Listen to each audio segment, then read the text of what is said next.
Warahmatullahi wabarakatuh. Bismillah, Warahmatullahi alhamdulillah, wabarakatuh. alhamdulillah. Semoga kita semua senantiasa mendapatkan rahmat dari Allah Subhanahu wa Ta'ala, masih diberikan keberkahan, semangat, kesehatan, dan yang baik-baik pokoknya.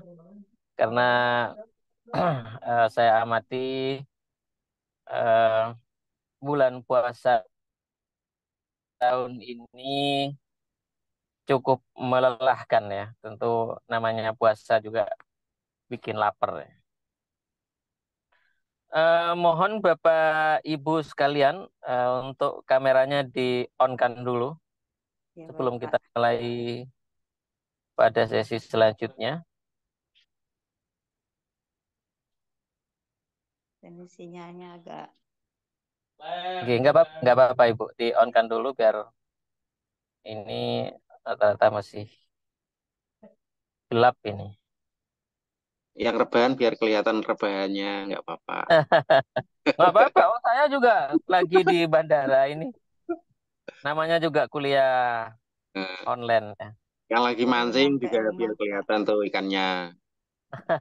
Oh ada yang lagi mancing kok, panas loh Pak. Ada tuh Pak Jepri tuh, Pak Jepri Oh, Den. Pak Umri belum on cam. Pak Umri, Pak Dayan. Lagi nyibukin anaknya, rewel kayaknya tuh. Oh gitu. Pak Asikin.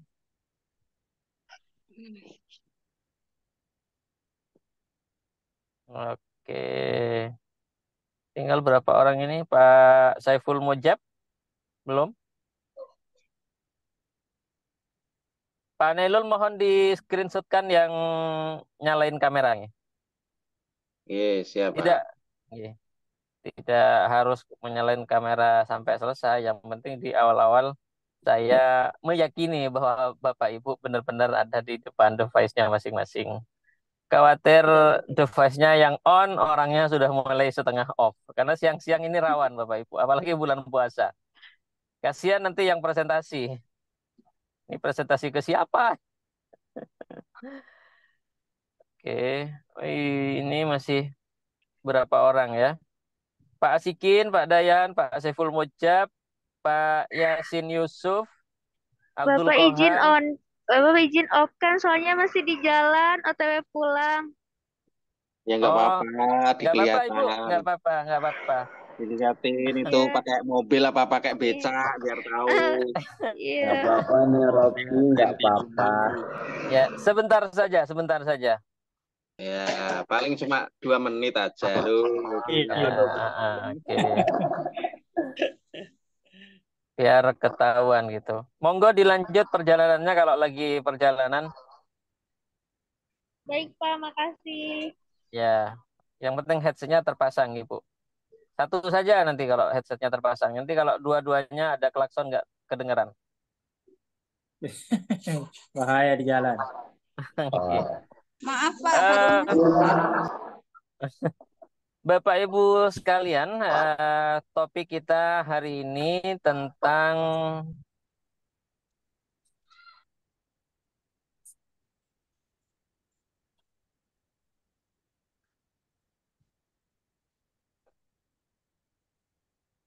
Putus suaranya, Pak. halo, apakah suara saya terdengar? Dengar Pak, bisa Ya, ya. sudah Baik, terdengar, Pak. Sudah. saya ulangi. Eh, Berdayu-dayu Pak. Topik perkuliahan kita Ah, siang ini adalah mengenali potensi diri, mengenali identitas siswa dalam konteks pembelajaran. Ada yang feedback, Bapak Ibu? Mohon di off-kan satu device-nya yang berdekatan. Oke, halo, baik.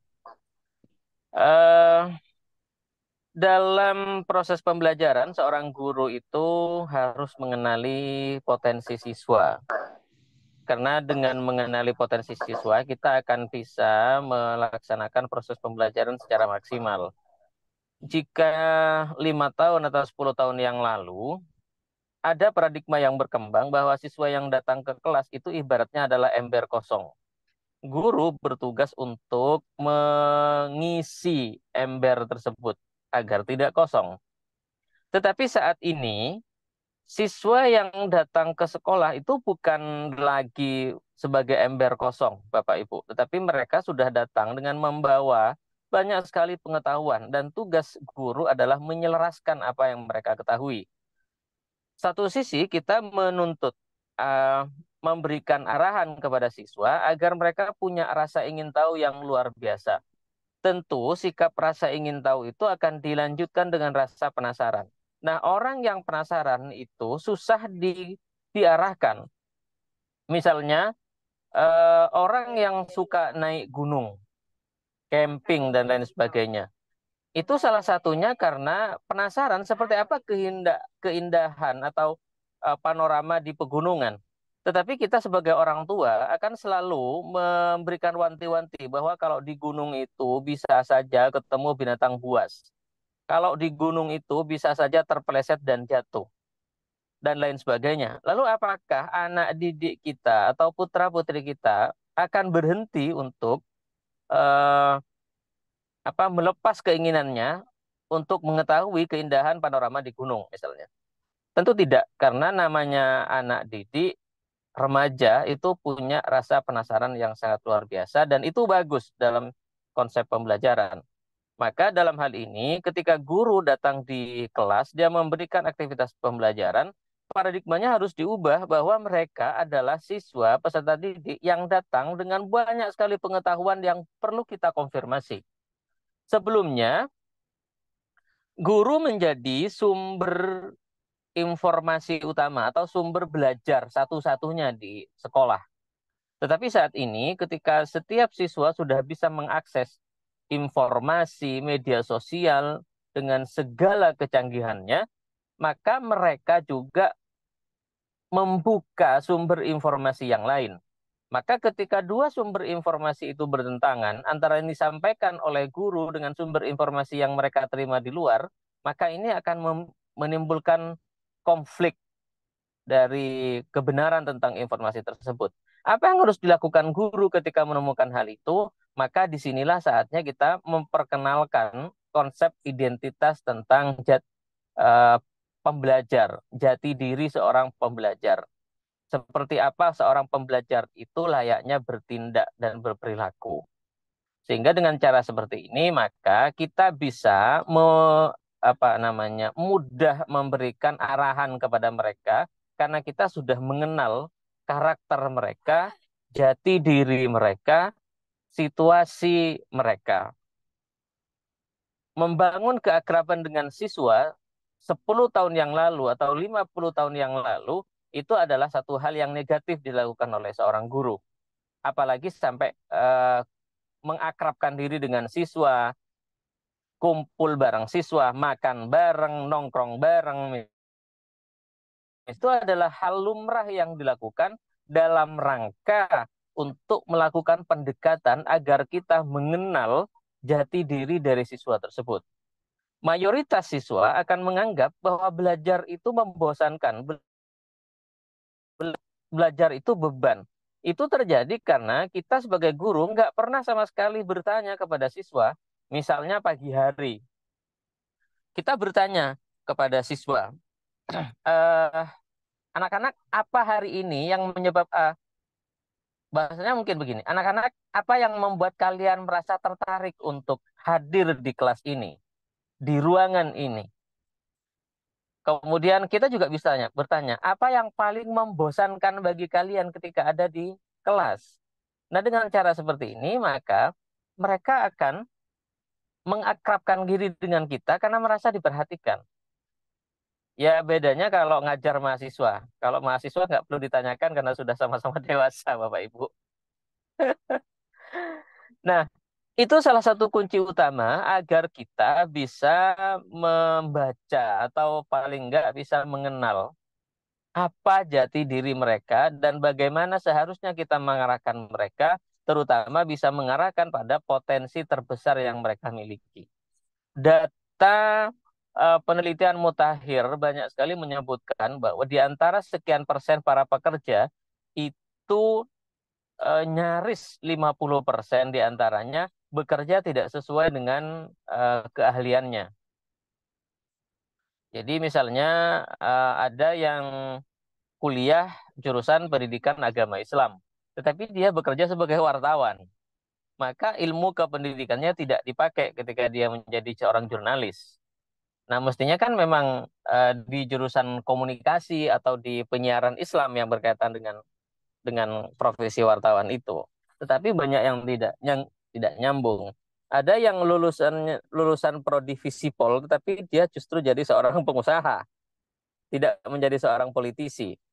Kemudian mahasiswa-mahasiswa yang kuliah di semester 3, semester 4 itu juga banyak yang mengakui dan menyadari bahwa dirinya salah ambil jurusan.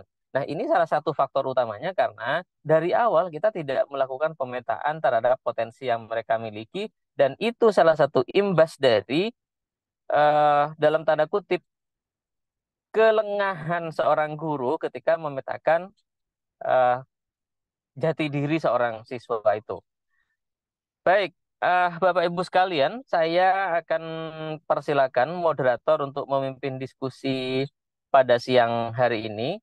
Kita berakhir sampai jam berapa, Bapak Ibu, perkuliahan kita siang ini?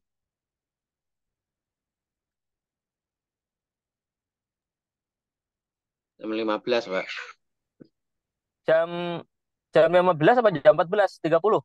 15.00. Jam 15.00. Iya. 2 jam ya. Baik, Iya. silakan moderator bisa memimpin diskusi. Mohon saya diberikan sisa waktu minimal 30 menit sebelum eh, jadwal perkuliahan kita berakhir. Monggo, tadi siapa moderator? Ibu Nur Hasana ya? Ya. Baik, silakan Ibu Nur Hasana bisa memimpin diskusinya. Saya Oke. pasrahkan ke panjenengan. Sebentar Pak, saya pindah posisi dulu. Boleh Bu, silakan. Oke, bismillahirrahmanirrahim. Assalamualaikum warahmatullahi wabarakatuh. Waalaikumsalam warahmatullahi wabarakatuh. Waalaikumsalam warahmatullahi wabarakatuh. Perkenalkan, di sini kita kelompok 4 ya. Saya sebagai moderator. Kita di sini mau mempresentasikan Mohon maaf Ibu, sebentar menyela sebentar. Pak Nailul, ini sudah direkod nggih? Sudah, Pak. Ini sudah saya rekod dari awal di pembukaan. Siap. Baik. Monggo dilanjutkan Ibu. Ya, terima kasih Pak. Kita dari kelompok 4 akan mempresentasikan makalah mengenai mengenali potensi konsep diri dan identitas siswa dalam konteks pembelajaran. Di sini kita ada ada 4 anggota yang diketuai oleh Bapak Abdul Mukid, kemudian juga ada Bapak Mujib Hidayat, Ibu Ika Apriliati Sutoyo, dan saya sendiri Pak Nur Hasanah. Baik, untuk mempersingkat waktu, saya persilahkan kepada anggota lain untuk membacakan makalah mengenali potensi konsep diri dan identitas siswa dalam konteks pembelajaran. Bu Ika hadir? Ya, Bu. Bu bisa. Ya, saya akan membacakan makalah.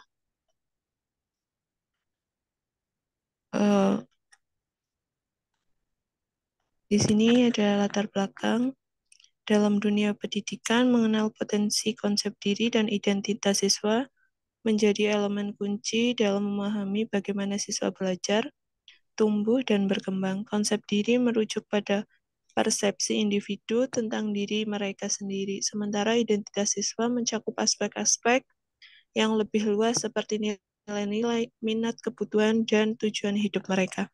Dalam makalah ini akan dibahas... Bentar, ini yang share screen-nya siapa ini? Nggak ada. Oh, nggak ada. Materi. Nggak. Dari kelompok 4 maksudnya. Nggak nggak ada, Pak. Mungkin dari Pak Fakih untuk PJMK-nya membantu kelompok 4.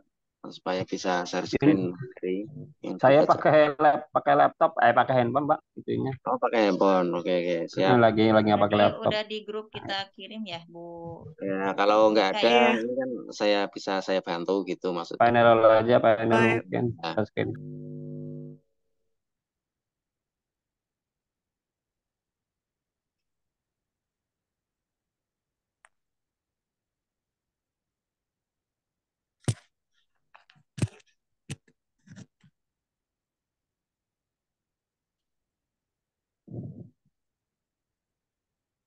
udah kelihatan ya. Kelihatan, Pak.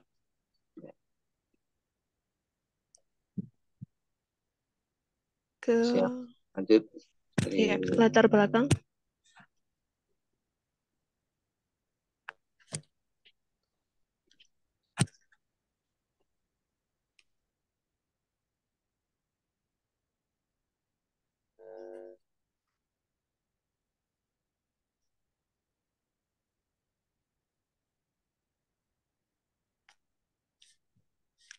Ya. Dalam makalah ini akan dibahas mengenai pentingnya mengenali potensi konsep diri, identitas siswa, dan konteks pembelajaran, serta implikasinya terhadap praktik pembelajaran yang efektif. Yang B, ada rumusan masalah, pengertian konsep diri, yang kedua mengenali identitas siswa, yang ketiga implikasi untuk praktek pembelajaran. Yang C, ada tujuan.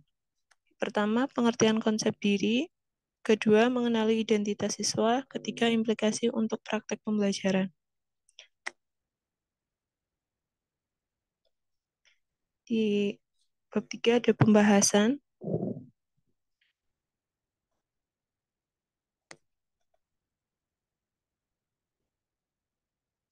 Yang pertama, pengertian konsep diri.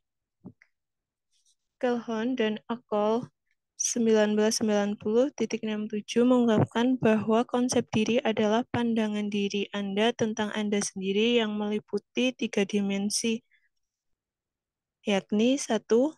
Pengetahuan atau apa yang diketahui tentang diri sendiri. 2. Pengharapan mengenai dirinya dan harapan ini merupakan diri ideal. Dan yang ketiga, penilaian tentang diri sendiri. Mengenali potensi konsep diri dan identitas siswa dalam konteks pembelajaran merupakan hal penting untuk memahami bagaimana siswa belajar berinteraksi dengan lingkungan pembelajaran mereka. Potensi konsep diri mengacu pada persepsi individu terhadap kemampuan, kepercayaan diri, dan motivasi dalam menghadapi tugas-tugas belajar.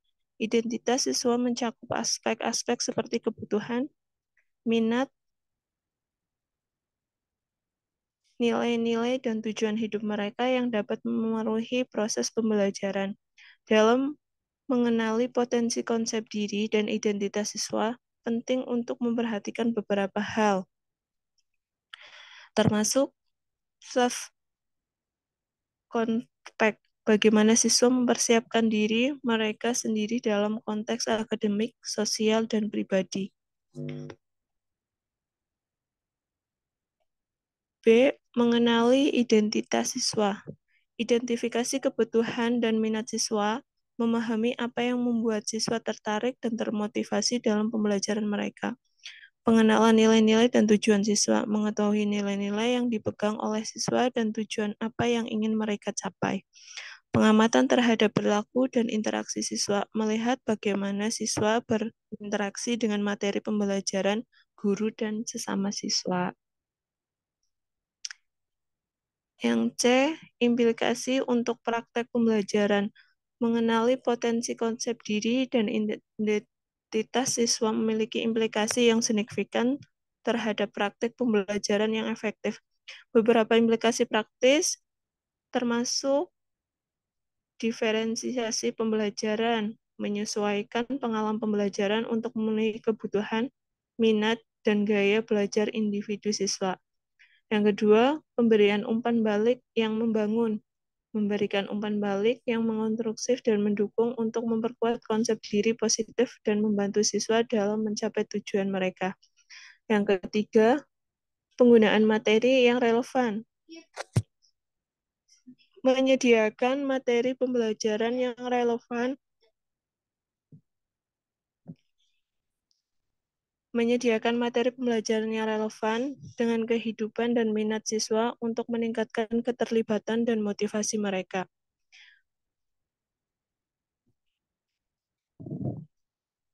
Membangun hubungan yang positif dan inklusif dengan siswa untuk mendukung pengalaman identitas positif dan konsep diri mereka. Kesimpulan, konsep diri merupakan perspektif seseorang tentang dirinya sendiri akan banyak berpengaruh terhadap apa yang akan mereka lakukan.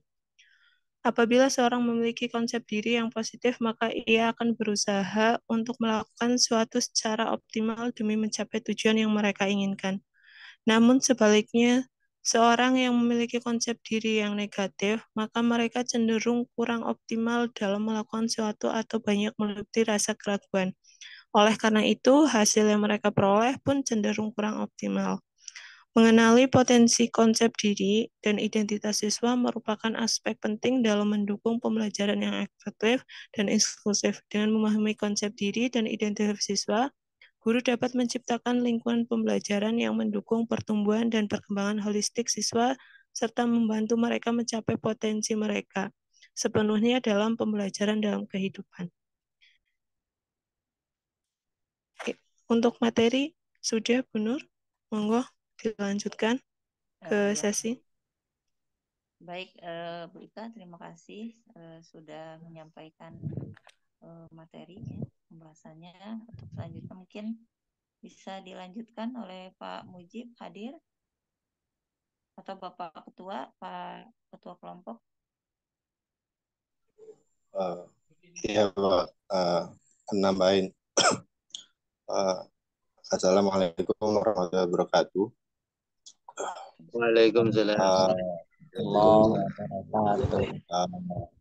Mau nambahin aja. Sebenarnya tadi sangat jelas dipaparkan oleh Bu Ika dan sebelumnya juga dijelaskan sama Pak dosen kita bahwa sebenarnya siswa itu sangat penasaran pengetahuan tersendiri. Kadang kita yang lahir di zaman yang era yang sekarang misalnya itu yang dulu itu berbeda dengan era yang sekarang. Kalau dulu misalnya pengetahuan itu hanya ada dalam guru karena kebanyakan siswa itu mempunyai pengetahuan yang minim karena kemampuan pengetahuan itu ada di guru. Akan tetapi sekarang pengetahuan itu kadang ada dua pengetahuan yang nanti ketika di kelas itu akan berbeda. Kadang juga soal teknologi, apalagi soal teknologi, kita juga kadang kalah dengan siswa-siswa kita soal teknologi. Dan itu akan mempengaruhi bagaimana pembelajaran itu akan kadang membosankan untuk siswa itu sendiri. Kita yang sebagai guru akan menjadi kelas itu akan menjadi bosan. Nah, dari dua kontradiksi itu sebenarnya ada satu poin yang sudah jelaskan yang tadi oleh Bu Ika dan dirangkum oleh Pak dosen bahwa seorang guru itu perlu menjadi fasilitator. Kata kuncinya saya menangkap oleh menjadi fasilitator bagaimana kita sebagai guru itu memfasilitasi seorang siswa itu. Karena pengetahuan itu kadang siswa mempunyai pengetahuan yang lainnya yang dicontohkan oleh Pak dosen. Itu sih sebenarnya yang saya tambahkan dari sehingga kita mengenali potensi konsep diri dan mengetahui juga identitas siswa dalam konteks pembelajaran di kelas maupun nanti di konteks di luar kelas. Itu sih tambahan dari saya. Oke, barangkali ada tambahan dari Pak Mujib. Ya.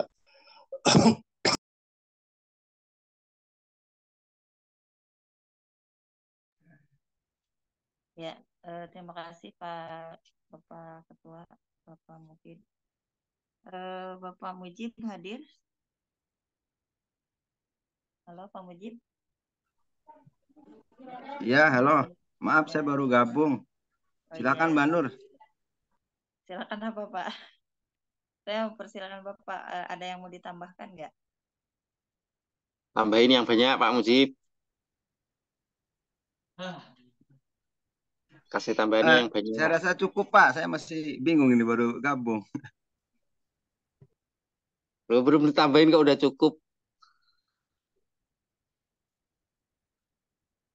Oke, kalau dirasa cukup, mungkin itu dari kami Pak.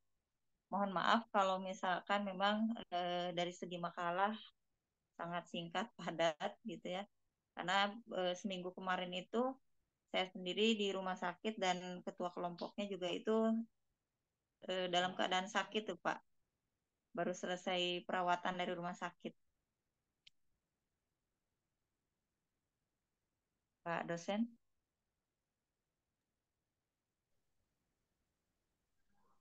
Menurut saya bisa langsung dilanjut ke metode diskusi atau tanya jawab. Ya, silakan. Cocok Pak Silakan Yasin. barangkali teman-teman ada yang mau didiskusikan. Ya, saya langsung bertanya, Bu Nur. Ya, monggo. Keren Pak Yasin. Nanya apa Pak? Giliran yang bening-bening cepet tanya Pak Yasin ini. Apanya yang Tahu aja ini. Ibu Nur Hasana mungkin bisa langsung dipimpin untuk diskusinya kalau memang presentasinya hanya sebatas itu ya. Iya, iya. Sebenarnya Ini ada banyak hal yang perlu dipertegas di penjelasan materi. Kan tadi ada ada tiga rumusan masalah. Nah, bisa nggak digabungkan tiga rumusan masalah itu dengan aktivitas pembelajaran yang kita lakukan sehari-hari? Gitu kira-kira, Ibu. Monggo. ya. Halo Bu Ika. Bu Ika bisa menanggapi?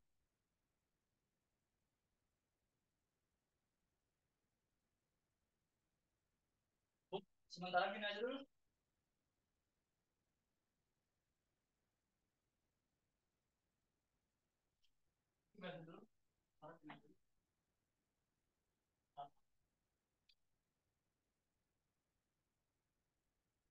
Eh,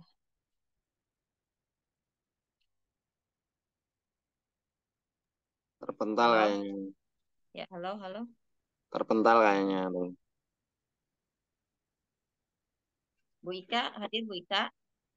Bu Ika kayaknya terpental sinyalnya. Nggak kuat tuh. Pak Mujib, bisa tolong tambahkan. Sebetulnya ini mohon maaf ya Pak dosen karena kelompok kami itu kemarin mengalami sakit ya semua. Jadi memang keterbatasan dalam pemuatan pembahasan itu saya sendiri kemarin mengerjakannya itu di rumah sakit gitu, nggak ada laptop, nggak ada apa, jadi memang seadanya gitu kemarin itu. Kemudian juga Pak Mufid juga kan sedang dirawat kemarin sakit juga di rumah sakit. Jadi ya mungkin teman-teman bisa bantu untuk sharing-sharing dan diskusi gitu. Pak Sehu mau nambahin, Pak Sehu.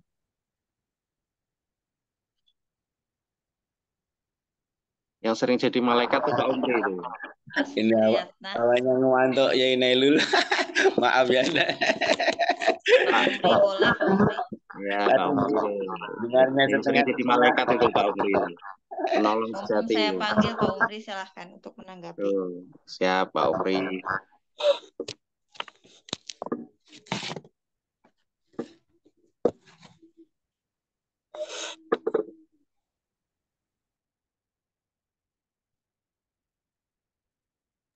Malah nggak dengar kayaknya Pak Umri itu dipanggil.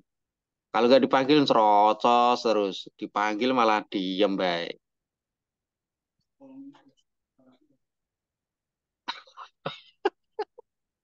Pak Umri lari. Pak Umri kabur, ayo. Ini Pak Ini Abud. tidak ada yang mau bertanya ya? Apa tadi Pak Yasin mau mau tanya apa tuh Pak Yasin? Silakan Pak Yasin dulu.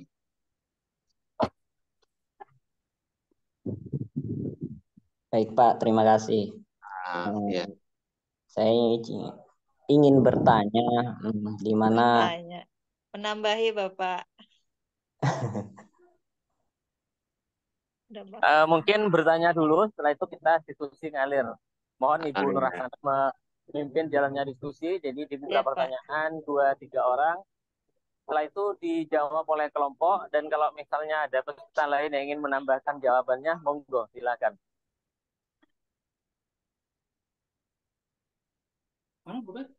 Baik Pak, terima kasih. Saya lanjutkan. Ini Bapak, dalam mengenali potensi di berbagai lembaga itu kan sudah banyak dilakukan. Tetapi di sini ada satu kasus di sekolahan saya pada tahun pelajaran 2022 dan 2023. Itu ada anak kelas 7 yang kedapatan tidak bisa membaca. Nah, dalam hal ini bagaimana solusinya untuk membuat materi itu bisa diterima kepada anak-anak, sementara mereka memiliki kekurangan yaitu belum bisa membaca. Nah, mohon solusinya bagi kelompok 4 mungkin bisa membantu dengan masalah ini. Baik, itu saja dari saya. Monggo dijawab, Bu. Bu Ika, silakan.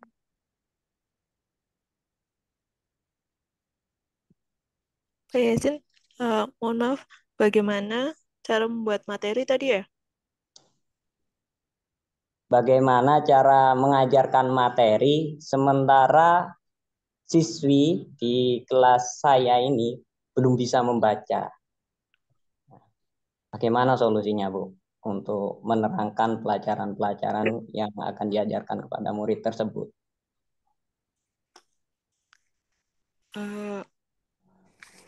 Langkah yang pertama, kalau saya sendiri, mengenalkan untuk membaca dahulu. Belajar untuk membaca, baru kita bisa melangkah untuk materi yang lain. Kalau kita mengajarkan materi yang ada, menekankan materi yang ada, menurut saya tidak bisa. Seperti itu, Pak. Yang lain mau menambahkan?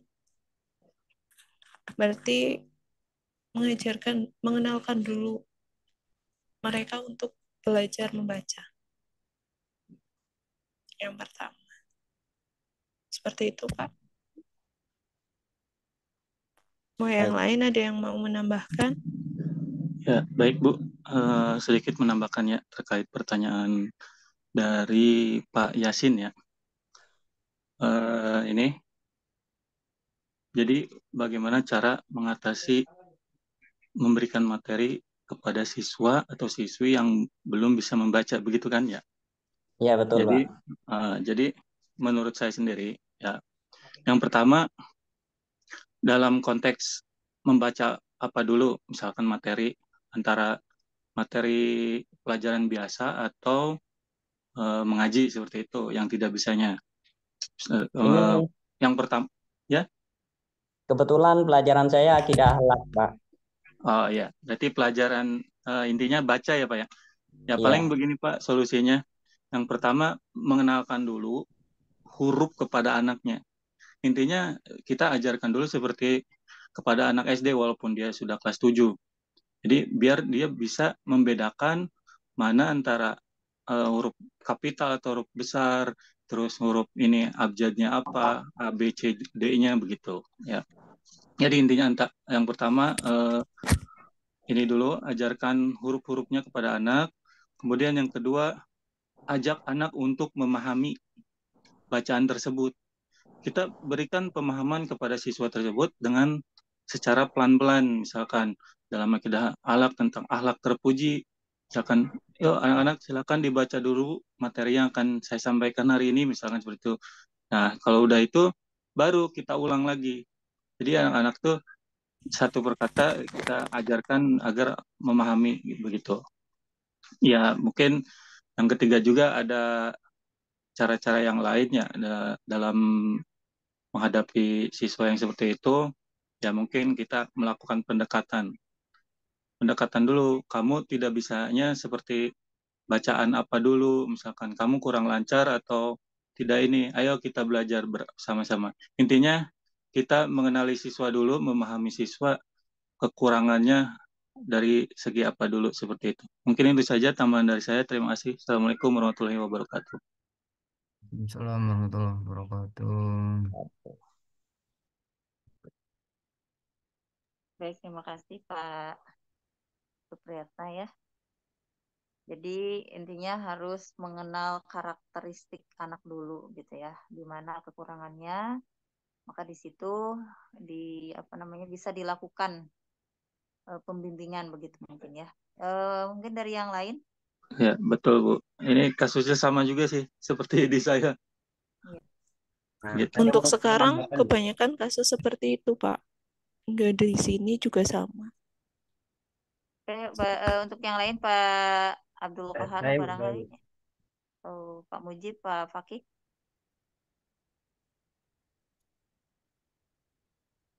Izin menambahkan, Bu Nur.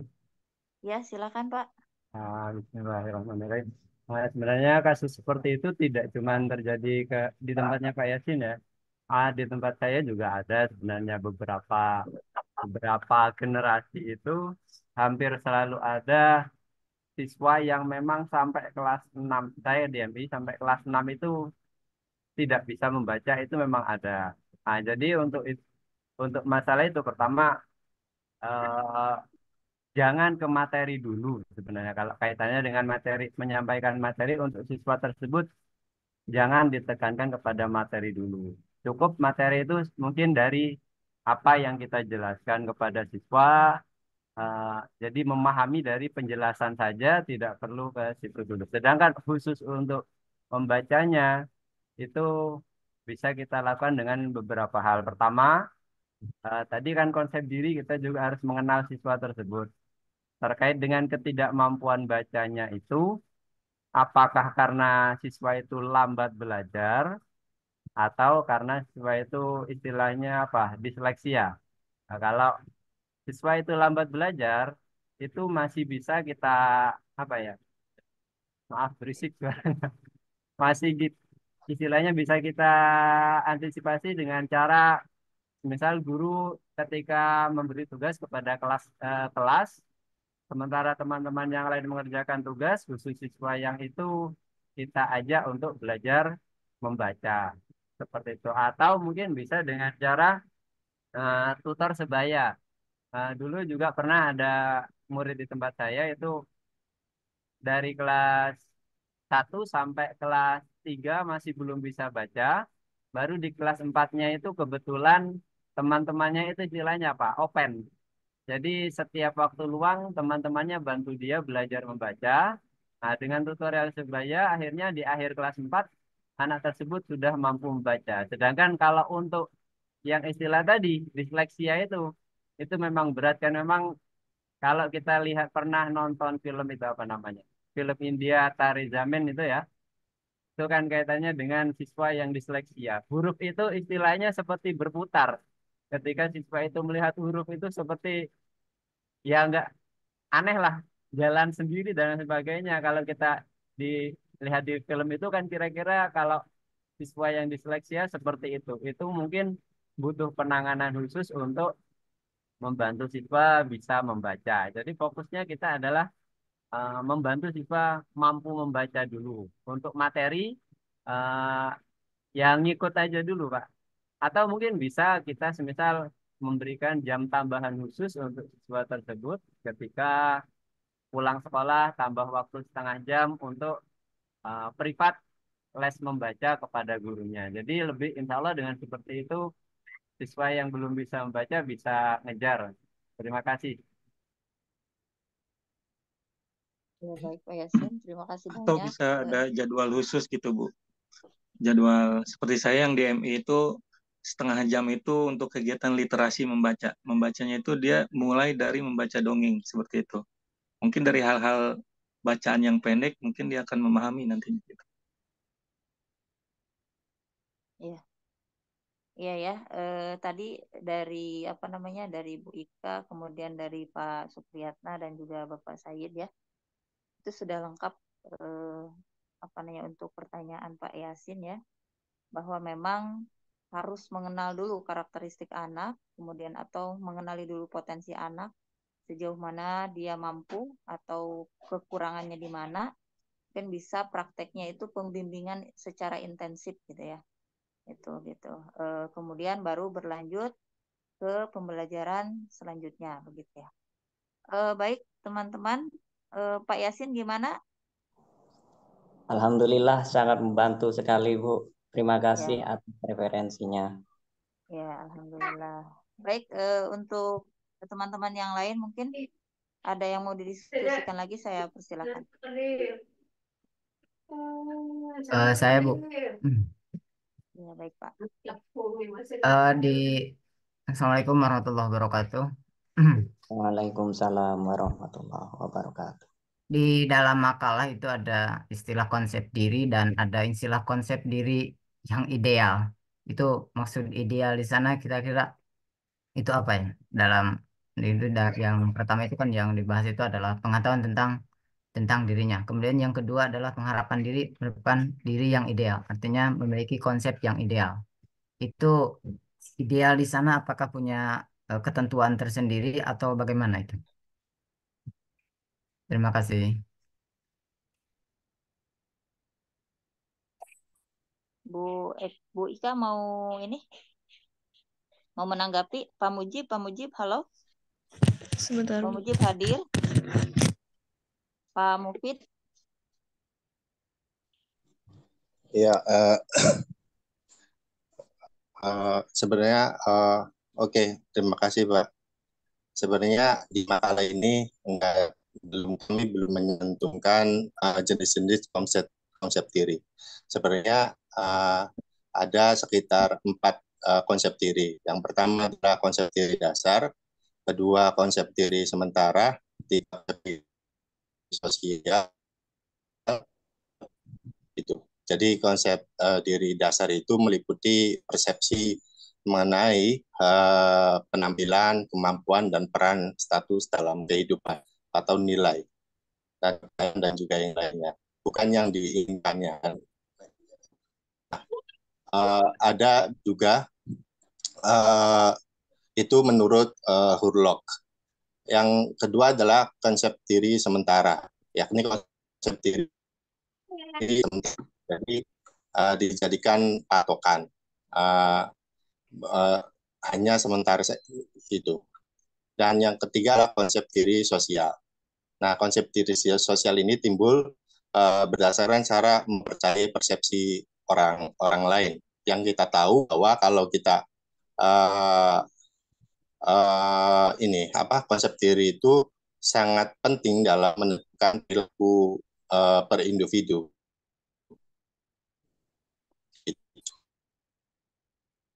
Yang terakhir adalah tadi interaksi konsep diri sosial terkait dengan interaksi sosial dengan orang lain. Dan yang keempat, yang terakhir adalah tadi konsep diri dalam persepsi keyakinan anak-anak remaja yang tentang dirinya yang diharapkan oleh si remaja tersebut. Nah, atau apa yang diinginkan oleh seharusnya dimiliki seorang remaja tersebut, gitu. Nah, itu sih. Jadi Hurlock, seorang peneliti itu membagi konsep diri menjadi 4 bagian. Kita tahu bahwa konsep diri atau secara konsep adalah suatu bagian yang penting untuk dijaga, dikembangkan dalam menjalani kehidupan manusia.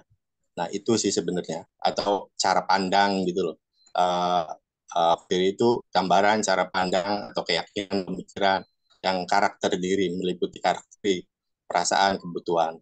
Nah, itu sebenarnya. Tapi atau bisa disebut sebagai uh, ini wasit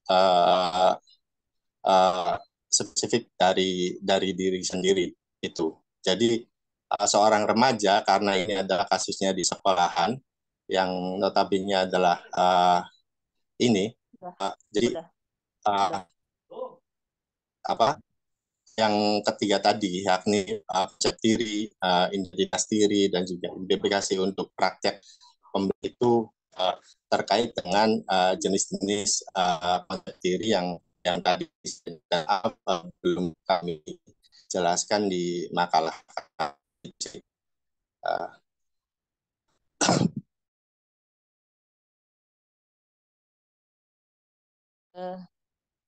Teman-teman mau menanggapi lagi?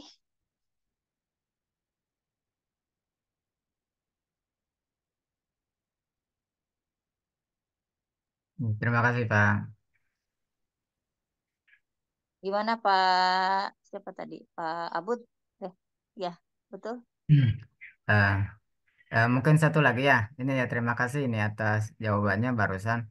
Ini kan kalau kalau lihat di saya mungkin juga eh, ini kan lihat anak seolah-olah bahasa konsep diri itu kan kurang mengenal apa siapa dia dan sebetulnya mereka itu seolah-olah kehilangan konsep gitu ya. Artinya belajar itu kan seenaknya. Ini kan jadi PR juga untuk kita semua dan ini bagaimana kita memahamkan mereka bahwa mereka pun hanya punya konsep hidup. Ya. Ya. Itu pernyataan ya Pak Abud ya atau pertanyaan? Ya, boleh juga pernyataan, pertanyaan juga ini kan PR buat kita. Ini kan Iya, serta betul. memahamkan mereka tentang konsep hidup itu, tentang Betul, konsep betul, diri. betul. Saya tambahin sedikit ya. Jadi pada intinya mengenai konsep diri itu kan sebetulnya kan kembali lagi ke identitas ya. Ke identitas diri anak itu sendiri ada kaitannya seperti itu mungkin ya kalau apa namanya penting gitu ya untuk memahami bagaimana potensi atau konsep diri terhadap di siswa itu sendiri ya. Kayak mereka itu kan memiliki kemampuan, kepercayaan diri, kemudian motivasi dalam diri mereka sendiri itu salah satu hal yang bisa mendorong mereka belajar secara maksimal gitu kan, seperti itu. Maka ya dari sini salah satu tugas kita semua juga untuk mengenalkan bagaimana mereka itu harus mempunyai tujuan jelas dalam pembelajaran gitu ya. Ya adanya di apa kalau dari segi bahasa mungkin konsep diri ya disebutnya gitu. Nah, ini adalah salah satu tugas kita juga untuk mengarahkan anak supaya tahu tujuan jelasnya dalam pembelajaran atau untuk mencapai suatu hasil dari pembelajaran tersebut gitu mungkin ya Pak ya. Itu mungkin teman-teman ada yang bisa menambahkan lagi agar lebih hidup lagi diskusinya. Silakan.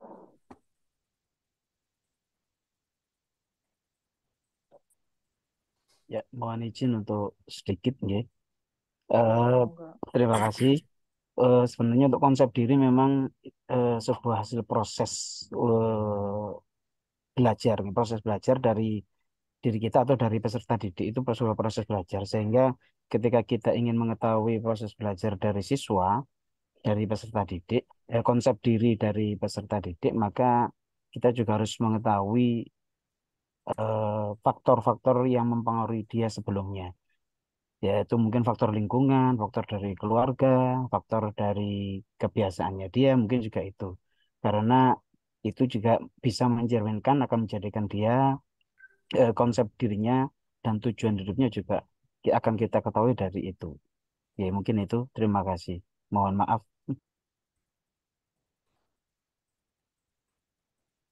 Ya baik, terima kasih Pak Farid. Monggo yang lain. Pak Umri bersuara. Pak Umri giliran di Baik, sedikit saya. menambahkan, Iya. Mika. Kasus semua mungkin hampir sama. Cuman kasus di daerah saya di Selayar mungkin agak lebih ekstrim lagi kayaknya. Soalnya banyak siswa memang betul biasa sampai kelas 7 itu belum bisa baca, apalagi baca tulis Al-Quran. Faktor yang utama biasanya di sini karena kan daerah perkebunan ke kelapa, di Selayar itu penghasil kelapa. Jadi kebanyakan orang tua siswa itu biasanya tidak pernah menekankan anaknya untuk belajar atau menyuruh mengajar apa segala macam. Dia menekankan malah kerja. Biasa kadang ada siswa saya, biasanya itu sebelum sekolah dia pergi dulu ambil makanan sapi, disuruh dulu sama orang tuanya. Kerja setelah pulang sekolah, pergi ke kebun, ikut orang tuanya atau banyak anak-anak yang masih usia dini itu sudah mencari uang dengan cara mengut kelapa orang, eh, memanjak kelapa. Jadi itu faktor yang membuat biasa kami sebagai guru mengajar itu sulit untuk bagaimana anak ini. Jadi, tetapi kalau di non akademik itu contohnya kalau olahraga itu cepat sekali nangkap. Tapi kalau di pendidikan yang lain itu matematika apa segala macamnya di ilmu ininya itu susah. Tapi kalau olahraga dia cepat nangkap karena mungkin olahraga itu nggak rumit. Jadi itu faktor yang terjadi di daerah saya. Terima kasih. Ya, itu ya. Itu terkait dengan potensi anak juga tuh ya. Jadi memang tidak semua anak berkemampuan dalam hal akademik ya, tentu saja. Pengalaman di saya juga sama seperti itu gitu. Ada anak timur ya, khususnya gitu. Mereka tuh lebih senang fisik gitu ya daripada harus berpikir ya. Seperti itu mungkin ya. Lebih ke gimnastik ya. Ya, emang benar. Assalamualaikum warahmatullahi wabarakatuh. Assalamualaikum warahmatullahi wabarakatuh. Maaf, warahmatullahi wabarakatuh. Sedikit menambahkan kalau nggak nyambung ya jangan disengserikan ya Bu Nur. Ya, harus Kak Nur ya. Kakak sembung dong Pak.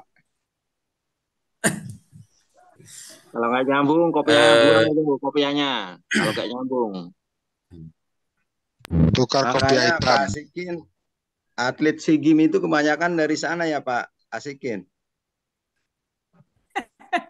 Iya dari timur ya. Kalau tim takraw ya, kalau tim takraw itu sampai Jawa Barat itu memakai orang Selayar kalau takrownya. Ya bukan takraw aja, angkat besi juga banyak dari sana. Mungkin banyak kulibat.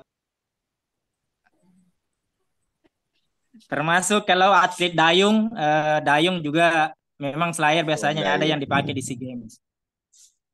Iya, makanya apakah kurikulum Merdeka mestinya cocok di bagian sana ya? Maksudnya Indonesia ini cocok mungkin ya, Pak Asikin ya?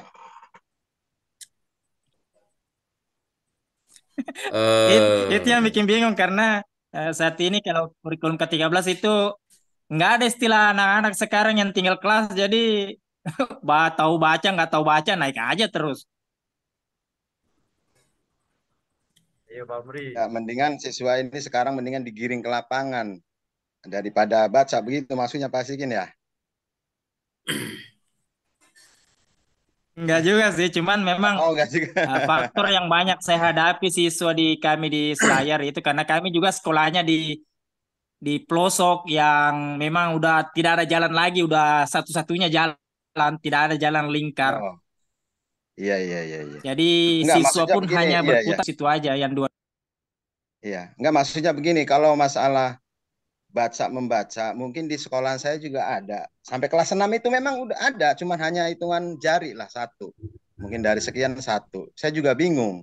Mungkin kalau kata istilah TikTok, entah siapa yang salah, gurunya apa siswanya gitu Pak.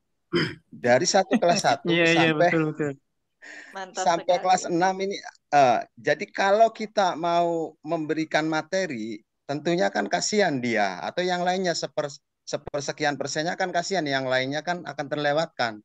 Makanya mau tidak Betul, mau betul. dia istilahnya terlewatkan saja dia, biar seininya dia aja gitu kan, kasihan yang lain gitu kan. Mestinya kan dia itu mestinya TK kemana saja, kelas 1 kemana saja. Nah akhirnya kita berbalik ke anak saya sendiri. Kemarin itu TK, bahkan TK A, B, anak saya Ya, A sampai B. A sampai B sampai ke rumah belum bisa baca. Istilahnya kan 2 tahun. Naik ke kelas 1, hitungan 4 bulan masih belum. Setelah saya juga ngajarinya bagaimana ya, dia alasannya kan ayahnya gurunya katanya. Aduh, saya pusing juga kan. Akhirnya saya dengan naluri, dengan apa istilahnya, dengan apa yang dia mau, akhirnya dalam hitungan 6 bulan, sekarang dia udah, akhirnya saya seneng banget, udah bisa lancar membacanya begitu. Maksudnya di sini apa maksudnya ya? Mungkin naluri dia atau keinginan dia atau ada kesemangatan dia, akhirnya dia juga lama-lama bisa sendiri. Nah, akhirnya lari ke konsep.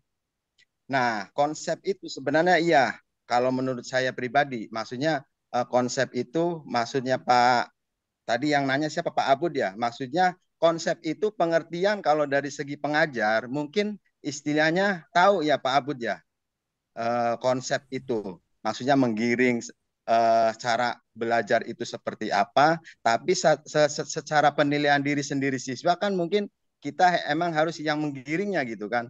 Konsepnya maksudnya siswa itu konsepnya harus oh, diri saya itu seperti apa, penilaian saya itu seperti apa, terus yang terakhir ya maksudnya dinilainya seperti itu apa, ya maksudnya harus PR kita juga ke depannya seperti apa. Karena konsep itu kalau gurunya sendiri yang menilai mungkin tahu. Nah, maksudnya Pak Abud itu ya mungkin sama juga, bagaimana gurunya yang tahu sedangkan siswanya itu istilahnya belum mengerti arti konsep itu sendiri. Nah, mungkin secara tambahan dari saya mungkin seperti itu, dan mohon maaf kamera saya nggak tahu di laptop itu nggak ada piece-nya, jadi mohon maaf. Ya, saya rasa sekian cukup, Mbak Nur. ya, Monggo, terima kasih maaf Pak. Ibu Pak. Nur, mohon izin Ya, sebentar. Ibu ya Nur Bapak, Hasanah, baik. silakan. Ya, Pak dosen. Eh, Kalau merujuk pada teori psikologi perkembangan anak, selama anak itu masih dalam kondisi normal, tidak berkebutuhan khusus, artinya dia tidak mengalami disleksia, dia tidak mengalami autisme dengan segala jenisnya, maka hanya tinggal menunggu waktu Bapak Ibu yang bersangkutan akan bisa membaca. Terkadang memang kita itu terlalu terburu-buru. Usia setahun, setahun setengah, 2 tahun loh dipaksa belajar baca tulis. Kalistung, bahkan sampai perkalian. Mampet itu otaknya, meledak. Karena yang ada di pikiran mereka di usia-usia itu ya bermain. Nggak ada lagi selain bermain. Maka yang bisa dilakukan adalah ya arahkan mereka pada permainan-permainan yang mereka suka. Kalau mereka suka main apa namanya, gambar-gambar yang dipecah-pecah itu, apa namanya, yang kemudian disatukan jadi satu, apa saya, Puzzle. puzzle, ya. Mereka diminta untuk bermain puzzle dan mereka suka, ya udah dilakukan aja di situ. Karena sebenarnya untuk proses pendidikan anak usia dini itu fokusnya adalah penanaman karakter, bukan pada keilmuan yang basicnya adalah ranahnya kognitif. Untuk kognitif itu usia 10 tahun ke atas sebenarnya. Ya, maka untuk usia-usia di bawah 10 tahun itu dunia mereka adalah bermain. Sekali lagi kita itu targetnya terlalu berat. Di usia 3 tahun kita akan sangat senang sekali kalau mereka sudah bisa calistung. Padahal itu masih belum belum masanya. Makanya banyak sekali kita temukan eh, balita-balita yang cerdas, balita-balita yang keilmuannya mumpuni, tetapi ketika dewasa pikirnya tumpul. Karena ini Bapak Ibu ter, terbebani terlalu berat ketika masa kanak-kanak, ketika masa TK, sehingga eh, otak yang mestinya bisa berkembang dengan baik di masa-masa terpenting ketika masa-masa kuliah itu justru tidak berkembang dengan baik. Itu poin pertama. Yang kedua adalah kita tidak bisa menyamaratakan situasi di daerah lain dengan situasi di daerah tertentu. Maksud saya situasi di daerah tertentu dengan situasi di daerah yang lain. Misalnya di daerah Jawa, usia setahun, 2 tahun itu sudah bisa lancar baca tulis. Tetapi bisa saja di daerah yang lain ada penekanan yang berbeda, sehingga bukan baca tulis yang menjadi titik tekan, tetapi pembelajaran yang lain. Kemudian juga harus dipastikan bahwa anak yang mengalami kendala kemampuan membaca itu adalah anak yang dalam tanda kutip mereka adalah anak-anak yang normal ya. Sekali lagi saya ulangi yang normal yang tidak berkebutuhan khusus. Maka ketika kita sebagai guru menemukan fakta yang seperti itu, maka kita harus mencoba merefleksi, ini ada apa dengan anak ini? Inilah fungsinya kita mengenal konsep diri bagi bagi bagi anak didik. Kita mencoba untuk mendekatkan diri kepada mereka, mengeksplor mereka, memberikan mereka perhatian dan rasa nyaman sehingga mereka bisa cerita, bisa curhat apa yang membuat mereka tidak bisa melakukan itu. Saya mungkin pernah bercerita di kelas ini ketika guru gembul, konten guru gembul. Saya suka banget mendengarkan konten-konten beliau meskipun tidak semuanya ya. Ada beberapa yang memang bagus, tapi ada beberapa juga yang tidak saya setujui konsepnya. Tapi overall memang memberikan sedikit banyak pencerahan tentang bagaimana seorang guru itu bersikap dalam aktivitas pembelajaran. Nah, yang berkaitan dengan pembelajaran, dia bercerita suatu ketika ada satu anak yang setiap kali dia ngajar, saya tidak tahu cerita ini real atau tidak, apa rekayasa, tidak tahu, karena bagi saya itu tidak penting, tapi makna di balik cerita itu yang terpenting. Dia bercerita di suatu kelas, ada satu anak yang dari awal mengajar sampai beberapa pertemuan, dia nggak pernah ngacung, dia nggak pernah muncul, dia nggak, dan semua jawabannya selalu salah. Soal-soal yang diberikan itu selalu salah. Maka suatu ketika guru itu lalu mencoba untuk mengobservasi bagaimana kehidupan anak ini sehari-hari. Maka ketika pulang sekolah, guru tersebut mengikuti dari jauh sampai akhirnya dia sampai di rumah anak tersebut. Dan ternyata anak tersebut nyampe di rumahnya langsung ke kandang sapi. Dia hanya tinggal bersama kakek neneknya yang sudah sepuh, sementara bapak ibunya nggak tahu kemana, mungkin ngerantau ke Malaysia jadi TKI mungkin ya. Atau kalau di Madura, jaga toko kelontong di Jakarta. Jadi mereka tinggal sama kakek neneknya. Nah, sebagaimana kakek nenek seperti biasa yang memang secara generasi sudah ter terpaut jauh ya dari berapa puluhan tahun dan generasinya sudah beda sehingga fokusnya juga beda. Maka kakek neneknya hanya memberikan perhatian bagi anak tersebut untuk menjalankan tugas sehari-hari di rumah. Ya membersihkan kandang sapi, ngasih pakan sapi, nyapit rumput, buang kotoran sapi dan lain sebagainya. Nah, dari itu lalu guru tersebut menyadari bahwa ternyata anak ini tidak punya kesempatan untuk belajar. Kalaupun punya kesempatan untuk belajar baca tulis misalnya, kakek neneknya tidak bisa baca tulis. Siapa yang kemudian bisa membimbing anak ini untuk maksimal dalam belajar baca tulis? Nah, maka setelah beberapa hari, pertanyaan dari guru tersebut lalu diubah menjadi berapa kilogram, kira-kira berapa kilogram sapi membuang kotoran setiap hari. Ketika pertanyaan seperti itu, maka tidak ada siswa yang lain yang bisa menjawab. Suara saya terdengar nih, Bapak Ibu? Ada Pak dosen. Ya. Jelas. Jadi di antara sekian siswa yang awalnya suka sekali menjawab pertanyaan dari guru, lalu tidak bisa menjawab atas pertanyaan berapa kilogram sapi membuang kotoran setiap hari. Hanya satu anak ini yang sebelumnya tidak pernah benar dalam menjawab dan tidak pernah berani untuk menjawab. Maka dia dengan malu-malu lalu ngacung kemudian menjawab pertanyaan. Katakanlah 1,5 kilogram.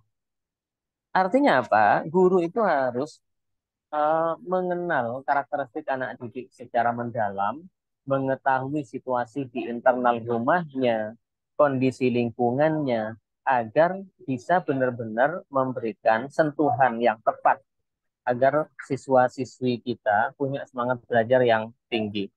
Ini yang harus dilakukan oleh seorang guru. Memang berat karena interaksi seorang guru dengan siswa, hubungan keduanya tidak sama dengan hubungan antara pekerja dan pemberi pekerja. Karena yang kita hadapi adalah manusia, generasi masa depan yang harus dilakukan. Oleh karena itu, eh, kita sebagai guru harus bisa membangun keakraban dengan mereka. Kalau sebelumnya guru terkesan menjaga jarak dengan siswa, entah demi menjaga marwah dan marwah guru dan sebagainya.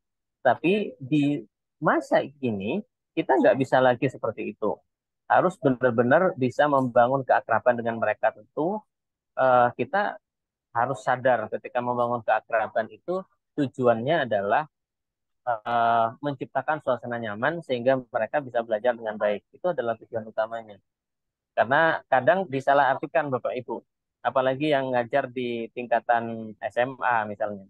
Nah, akrab iya, tapi kalau kebablasan kan bahaya, kan bahaya. Jadi eh ya, nanti aja. Pak Nailul tuh yang akrab Ya, ya. sama anak Jadi SMA. sebentar dulu Pak Pak Umri ya. Tadi istri pamit intermezzo sebentar. Jadi begitu. Jadi keakraban yang dilakukan oleh seorang guru kepada siswa itu sekali lagi demi meningkatkan status apa motivasi belajar, bukan dalam hal yang lain. Kalau misalnya gurunya baru lulus S1 kemudian ngajar di SMA membangun keakraban hanya berkedok meningkatkan pembelajaran ternyata dana tersembunyi, nah itu yang bahaya Bapak Ibu.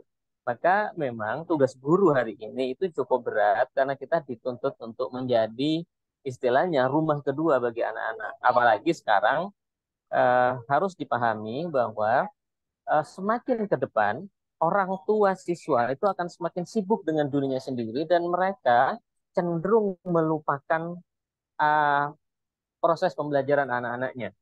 Makanya kemudian salah satu faktor yang menyebabkan munculnya ide full day school karena ketika anak pulang ke rumah nggak ketemu orang tua Bapak Ibu. Karena nggak ketemu orang tua lalu mereka liar di jalanan. Mereka pulang ke rumah, rumah dalam kondisi sepi, mereka terjebak pada hal-hal yang tanda kutip di hal-hal negatif yang disaksikan secara bebas di media sosial, YouTube, TikTok, IG, dan lain sebagainya dengan sifat anak yang memiliki rasa penasaran yang tinggi sehingga mereka uh, terjebak untuk melakukan hal-hal seperti itu. Sementara di rumahnya tidak ada yang memantau. Maka kemudian muncullah ide full day school yang diawali dari jam 7, ada yang sampai jam 4 sore, ada yang sampai jam 9 malam. Karena orang tuanya akan semakin sibuk.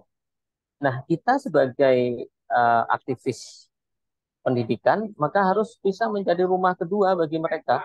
Kita bisa mengganti peran orang tua bagi mereka, sehingga mereka bisa berkeluh kesah dengan bebas kepada kita. Dengan cara seperti itu, maka kita akan bisa memberikan sentuhan-sentuhan yang sifatnya adalah mendidik bagi mereka. Mungkin dengan cara seperti ini, maka kita bisa meningkatkan motivasi belajar dan endingnya bisa mendorong mereka agar bisa belajar dengan lebih baik.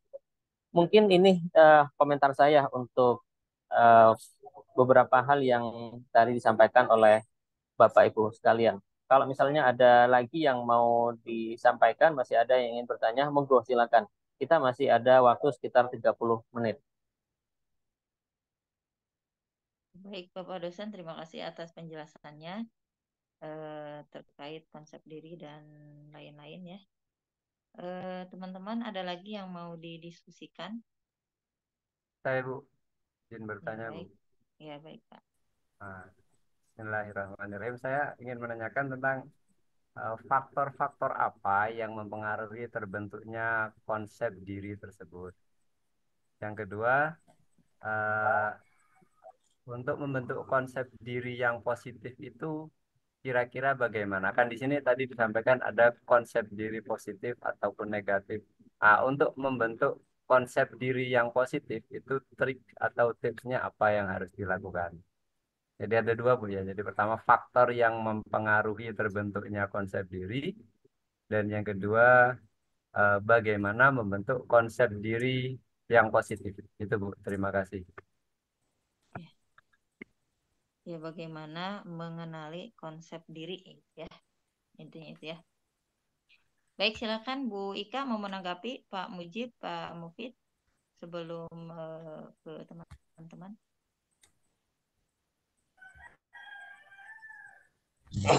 Oke, mencoba menjawab ya. Maaf. Pertama adalah ada banyak sebenarnya faktor-faktor yang mempengaruhi konsep diri. Jadi konsep diri itu bukan faktor, kita garis bawahi bahwa konsep diri itu bukanlah faktor yang dibawa sejak lahir. Ya. Jadi ada faktor yang mempengaruhi konsep diri. Pertama adalah keadaan fisik, satu yang mempengaruhi itu. Faktor-faktornya itu. Maksudnya adalah seorang dapat mempengaruhi individu tertentu memandang keadaan dirinya, seperti munculnya perasaan malu dan juga yang lainnya, itu minder ataupun yang lainnya. Nah itu. Yang kedua adalah faktornya adalah lingkungan sosial. Kita tahu interaksi seseorang dengan yang lain itu perlu dilakukan. Bagaimana mereka tentang konsep diri orang itu, struktur peran, status sosial, dan juga yang lainnya. Gitu. Yang ketiga adalah soal kondisi keluarga, yang tadi bahwa keluarga kita tahu bahwa merupakan tempat yang pertama, yang tadi bahwa kalau kita guru itu tadi yang dijelaskan oleh Pak dosen, kita perlu menjadi orang tua kedua, yang kita tahu bahwa keluarga merupakan tempat pertama dan kita konsep diri individu itu. Nah, yang selanjutnya adalah reaksi orang lain. Konsep diri itu dipengaruhi oleh reaksi orang lain terhadap individu. Dalam keadaan sehari-hari, orang akan memandang individu sesuai dengan pola perilaku yang ditunjukkan individu itu sendiri. Gitu. Maksudnya gini, cenderung itu bersifat ada yang bersifat menghormati, kemudian menerima, yang negatif misalnya meremehkan diri, menyalahkan orang dan menolak individu, cenderung ke dirinya.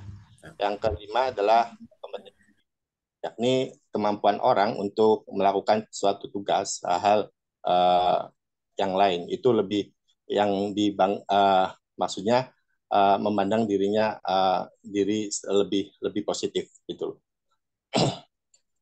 Yang selanjutnya adalah tentang jenis kelamin. Kita tahu bahwa jenis kelamin, status sosial, dan ekonomi. Kita tahu bahwa oleh konsep diri itu dipengaruhi oleh ketiga itu. Sebenarnya saya percaya misalnya di jenis kelamin, kita masih memandang bahwa laki-laki adalah yang paling utama di sosial patriarki dalam konsep budaya kita. Nah itu masih minder soal jenis kelamin. Kemudian apalagi status sosial dan juga ekonomi. Ketiga itu menjadi yang mempengaruhi. Yang selanjutnya adalah soal pengalaman. Bagaimanapun juga pengalaman adalah terbentuk dalam waktu yang lama gitu. Yang terakhir mungkin adalah orang-orang yang dekat dengan individu kita gitu loh. Jadi tidak semua orang mempunyai pengaruh yang sama terhadap diri individu. Jadi walaupun dekat juga tidak tidak memengaruhi yang sama dengan kita. Jadi itu bagaimana nantinya yang ke-8 itu yang tadi bagaimana untuk menjadikan hal yang positif. Jadi apa?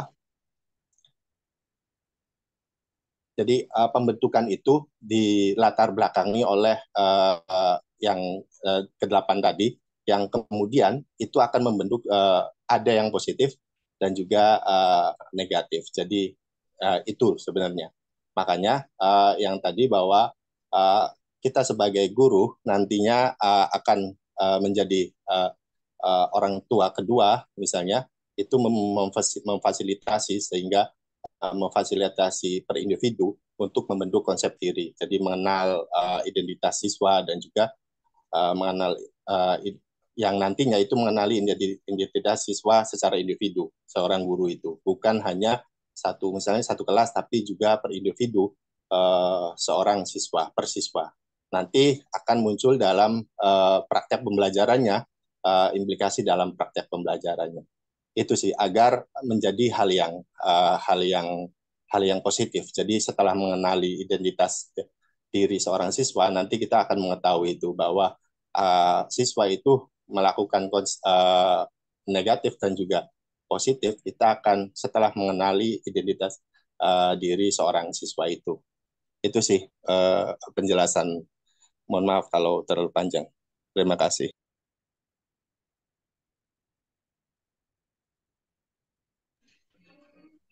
Ya, sedikit tambahan.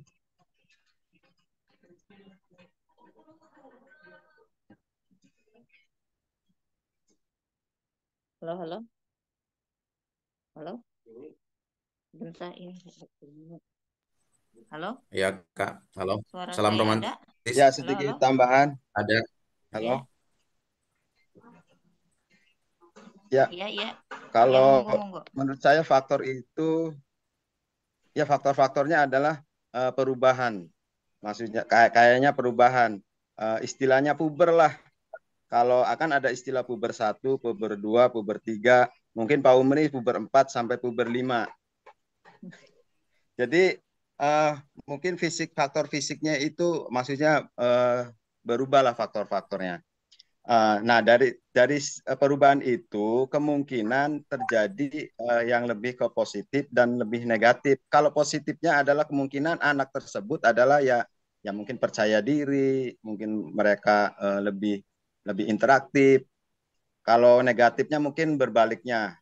Nah, sebenarnya ada timbul pertanyaan, kalau terjadi sudah positif, anak itu percaya diri, dari kubu sebelah kontradiksinya adalah gimana kalau yang sudah ternyata sudah positif terjadinya bullying. Nah, apa yang terjadi? Nah, kita maksudnya PR bersama juga ini. Saya rasa cukup sekian. Terima kasih. Ada yang Kembali mau kasih. menanggapi Pak Umri? Yuk, keluarkan Pak Umri. Pak Nailul. Next. Salam romantis buat Kak Nur ya. Semua. Alhamdulillah. Amin Bisa ya. hadir. Semuanya. Romantis Jangan buat saya sekali. aja nanti curiga. Ya kalau iya ya nggak apa-apa. Nggak boleh. Nanti Yang ada sudah memberikan cemburu waktu di dan sini. kesempatannya untuk mencurahkan apa yang harus dicurahkan. Kangen. Ya kangen ngomong aja. Lanjut, ayo. Aduh. Konsep diri. Bisa perasaan atau apa ya. Kasusnya tadi tentang teman-teman yang sudah disampaikan, baik sekilas dari Pak MYY, juga dari Pak Asikin, juga mungkin dari Pak Abod dan yang lainnya. Kita sebagai pengajar, atau bolehlah dikatakan sebagai motivator lah kalau Kak Nur bilang itu.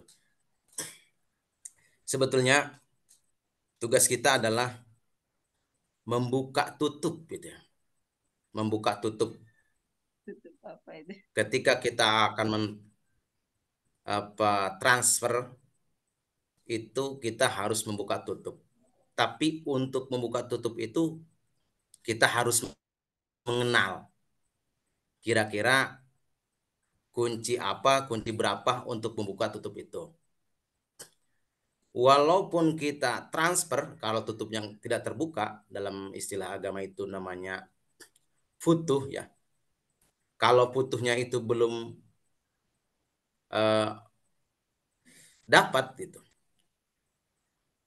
Yang memberi futuh itu kan ya itu Sang Pencipta. Kita sebagai orang tua kedua dari anak didik kita harus mengenali mereka. Pertama itu, bukan mereka yang akan belajar ke kita, tapi kita yang harus mempelajari mereka. Taruhlah, kalau dari nama mahasiswa sini, bawa asikin lah kita. Anak-anak itu kita bawa asikin dulu. Kan, konsep agama, basiro wa nadhiro. Diberi kabar gembira dulu. Nah, baru nanti kalau tidak nurut juga, maka dikasih peringatan. Digamparin. Ya, dibikin asik dulu gitu, Pak. Janganlah, laporin Contoh nih, polisi penjara. Saya punya anak nih. Punya anak yang kedua itu. Ya. Tiap hari nonton dulu. Nonton. Dari nonton itu, ya saya bimbing ya, saya kontrol. Ada satu acara di TV itu pagi-pagi namanya Balok Angka. Di satu stasiun Balok Angka. Saya perlihatkan mereka asik main balok angka. Setelah sekian lama, 1 bulan, saya ketemu angka-angka gitu dari 1 sampai 100. Saya tunjuk, ini Dek, angka berapa ini? Kayaknya ada itu kalau nonton balok angka itu asik sekali. Dia tahu 1 sampai 100, padahal dia belum masuk TK. Dari asiknya dia nonton balok angka, dia tahu. Nah, itu kasus yang pertama. Kasus yang kedua, saya pernah, kalau dikatakan murid ya, saya nggak pantas lah jadi guru. Punya sahabat, tapi sahabat itu lebih muda dari saya. Dia kelas 7 Sanawiyah. Dia belum bisa baca. Nah, kasusnya seperti yang dikatakan Pak Emilia tadi. Nah, setelah itu saya perhatikan, saya kasih motivasi. Setelah itu kita pisah. Saya tanya ke temennya, itu dia udah bisa baca apa enggak? Sampai lulus sanawiyah dia belum bisa baca, katanya. Tapi beberapa tahun kemudian dia jadi operator sekolah dan sekarang dia kuliah. Bagaimana kata saya, kok dia bisa jadi operator, bisa sekarang bisa baca? Bisa sekarang. Pintar main mengoperasikan laptopnya. Saya baru belajar sekarang. Padahal kayak ini Pak, jangan-jangan saya itu. Bunur itu nyindir Bunur. Kalau merasa itu boleh. Dan sekarang kayaknya gitu nyindir saya ini. Tuh, sampai hilang sinyalnya tuh Pak Umri. Terlalu bersemangat tuh. Halo Pak Umri, masih nyambung nggak? Kalau nggak dikasih yang lain. Ayo masuk.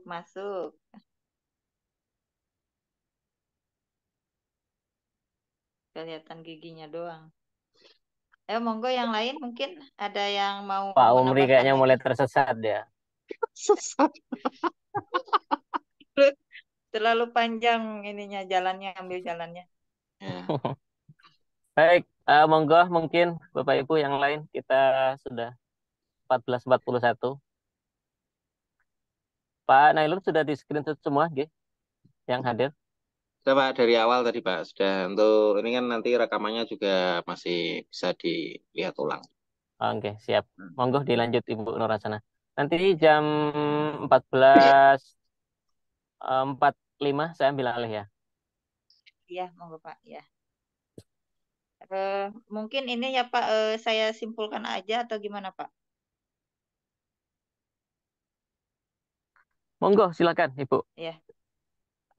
Dari hasil tadi diskusi ya teman-teman, bahwa kita bisa menyimpulkan di mana apa namanya, siswa itu juga harus yang pertama itu kita harus sebagai pendidik kita harus tahu ya konsep diri siswa atau potensi daripada siswa itu sendiri, kemudian identitas siswa itu seperti apa gitu ya. Sehingga kita bisa mengarahkan, membimbing ataupun membantu mengarahkan siswa ya dalam menemukan kemampuannya, kemudian menemukan kepercayaan diri, memotivasi dalam apa namanya, menyelesaikan tugas-tugas pembelajarannya, sehingga siswa tersebut sesuai dengan kemampuan mereka dalam mencapai hasil daripada pembelajaran itu sendiri. Jadi intinya kita sebagai pembimbing atau sebagai pengajar atau apa ya namanya, pemberi materi, penyampai materi itu harus tahu kebutuhan siswa, minat siswa, serta nilai-nilai untuk mencapai tujuan siswa itu sendiri. Mungkin itu dari kelompok kami Pak, kurang lebihnya kami mohon maaf karena keterbatasan kami dan juga karena kemarin kami banyak kendala ya, utamanya kendala kesehatan. Jadi mohon maaf jika dalam presentasi kami atau pembuatan makalah kami kurang maksimal begitu Pak dosen. Halo Pak dosen. Baik, ya Terima kasih. sudah selesai Itu Ibu. mungkin ya saya tutup dulu ya Pak dosen. Assalamualaikum warahmatullahi wabarakatuh. Waalaikumsalam warahmatullahi wabarakatuh. Terima kasih presentasinya kelompok 4 yang dimoderatori oleh Ibu Nurhasana, meskipun dengan segala keterbatasan tadi ada yang sakit. Emang sekarang lagi musim sakit Bapak Ibu. Kemarin di tetangga saya diundang buka bareng, dia diundang buka bersama, ternyata malah keracunan massal. Jadi untung tidak ada korban jiwa, tetapi semuanya tepar di rumah sakit karena muncul gejala muntaber sampai ya serem kalau dengar ceritanya. Kalau di Ada yang Sukabumi ini Pak, rumah sakit swasta itu sudah penuh Pak, tidak menerima pasien lagi Pak. Oh iya, Iya. apa yang paling banyak DBD penderita? Pak. Oh DBD. ya, DBD. Iya. Ya, DBD di beberapa daerah memang Iya. menjadi kejadian yang luar biasa setiap musim ya. Semoga kita semua sehat, semangat, dan berkah. Baik, Bapak Ibu sekalian, saya tidak akan menambahkan terlalu banyak lagi karena di awal pengantar tadi sudah memberikan beberapa hal yang berkaitan dengan kondisi kejiwaan anak didik. Satu hal yang ingin saya tambahkan tentang konsep diri ini, sebenarnya konsep diri ada banyak macamnya ya Bapak Ibu, tinggal dilihat dari sisi mana kita akan melihat. Ada yang melihat bahwa konsep diri itu meliputi aspek fisik, aspek sosial, aspek psikologis, dan aspek interaksi yang bersangkutan dengan orang lain. Artinya kalau dalam hal ini konsep diri lalu dipetakan dari perkembangan fisik. Perkembangan fisik itu ya berkaitan dengan tubuh dan usia ya, numerik dalam artian. Kemudian aspek sosial bagaimana dia bersikap di kalangan sosial. Ada yang secara usia matang, dewasa secara umur, tetapi dalam berinteraksi, dalam bertingkah laku, dia sifatnya masih seperti anak-anak. Kemudian ada yang juga melihat dari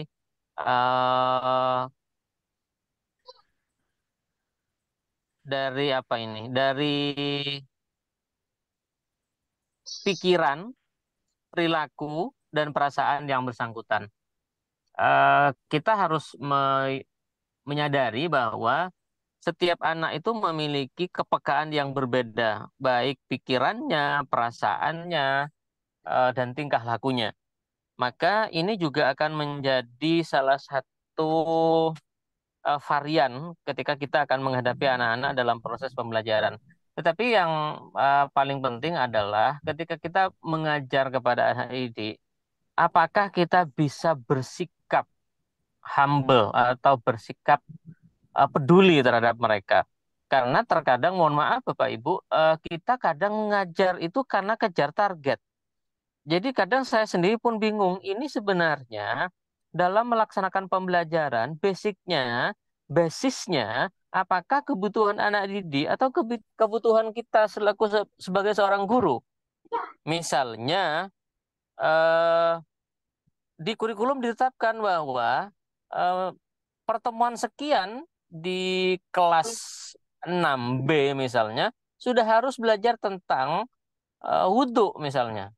Tetapi pada saat bersamaan, jangankan praktek wudhu, melafalkan niat wudhu saja siswa kita nggak bisa. Nah, kalau sudah seperti ini, apa yang harus dilakukan? Apakah melanjutkan materi atau kita kembali pada materi yang awal untuk pemantapan?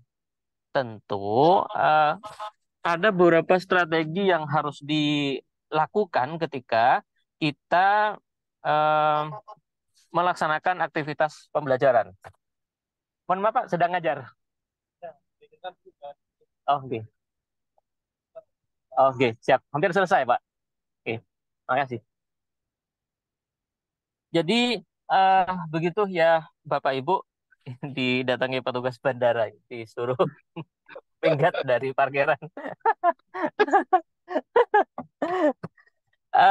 Jadi intinya begitu.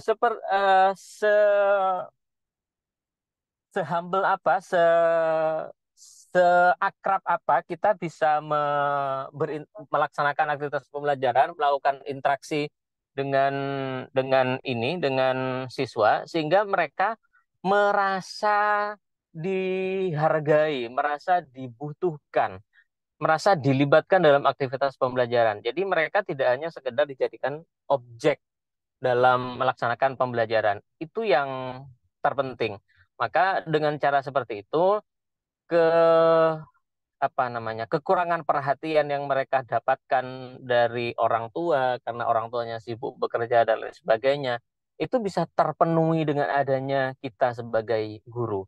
Dengan cara seperti ini, maka saya yakin aktivitas pembelajaran di lingkungan sekolah itu akan berlangsung lebih maksimal. Mungkin itu Bapak Ibu yang dapat saya sampaikan pada perkuliahan kita siang hari ini. Semoga bermanfaat. Menjelang buka puasa, tinggal berapa jam lagi di rumah masing-masing. Ada yang dari Indonesia Tengah atau Indonesia Timur? Pak Umri, Pak. Pak Umri orang ujung. Jadi begitu ya Bapak Ibu. Ujung Bapak dosen. Panjang umur barokah. Amin. Amin, amin, amin. Mohon maaf kurang maksimal karena saya harus ngantar istri ke bandara, jadi ngajarnya sambil berkendara ini. Oh iya Pak. Hati-hati Pak. Oke, semoga bermanfaat. Jangan nyenggol bini orang Pak. Ya, oh, jangan nyenggol bini orang. Nggak berani Pak, nggak berani Pak. Takut saya Pak, saya penakut dalam urusan itu Pak. Emangnya Pak Umri. Umri pawangnya tuh, pawangnya Pak Uri. Iya itu Pak Umri. Oke, baik. Mohon maaf nggih semua Bapak Ibu, saya akhiri dengan pembacaan hamdalah bersama. Alhamdulillahirabbil alamin. Alhamdulillahirabbil alamin. Saya tutup. Assalamualaikum warahmatullahi wabarakatuh. Waalaikumsalam warahmatullahi wabarakatuh.